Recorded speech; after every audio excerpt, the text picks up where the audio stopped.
ليش دائما تعصبين بلقاءات التلفزيونيه وتناجرين المذيع، تناجرين الضيف، تردين بشراسه؟ وايد ناس ينتقدونك بهذا الموضوع. من اللي انتقدني؟ وايد ناس. ومن اللي قال دايما؟ يعني هم اللقاءين في حياتي انا شفتك اللي معصبه كنت فيهم فيهم كذي. معصبه، واحد معاك زين. والثاني مع صلاح.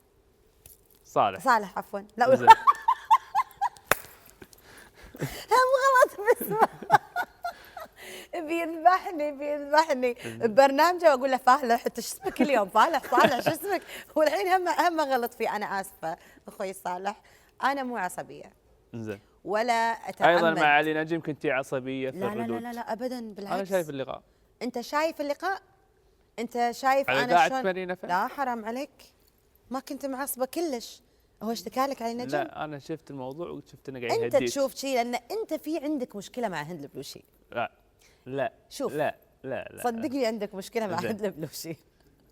لا ما عندي مشكله مع هند البلوشي. لأن لا شوف، انا شوف يعني يمكن انت على عفويتك ان انت ساعات تدش عرض علي وانا اكون مندمجه في قمه اندماجي واجابتي، وانت اساسا سؤالك كان مستفز فيحتاج ان انت تجاوب بهدوء ورويه وبلباقه عشان تقدر توصل رايك مو بدبلوماسيه.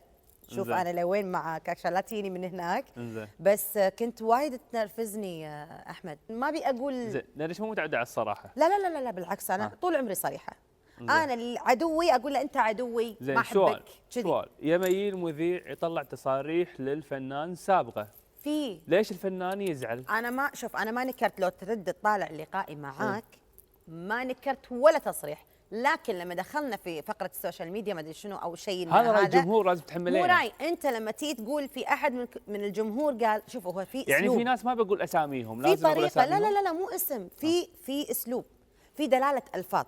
زين. لكل فعل رده فعل. زين. فانت لما تسالني في اسلوب معين راح تلقى الرد الهادي، لكن لما تقول لي الكل يقول ان كذا كذا كذا دائما كذا كذا كذا كذا، هاي الاسئله خلاص تجردنا منها. هذه الاسئله الصحافه تبين الرد الحين؟ يعني. تبين الرد؟ لا احمد، الله يعينك على السوشيال ميديا بعد الفقره الجايه. لا عادي جدا ولا يهمني ابدا. زين.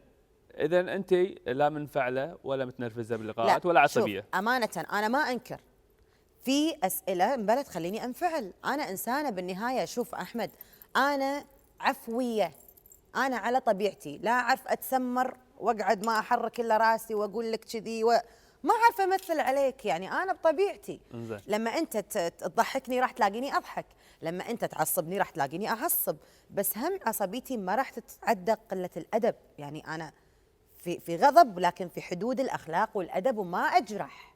حلو. اعبر بدون تجريح، لكن وجهي اللي بقلبي على لساني، فتلاقي وجهي يبين ان انا معصبه بس لساني يقول شيء ثاني. هذا كل ما في الموضوع.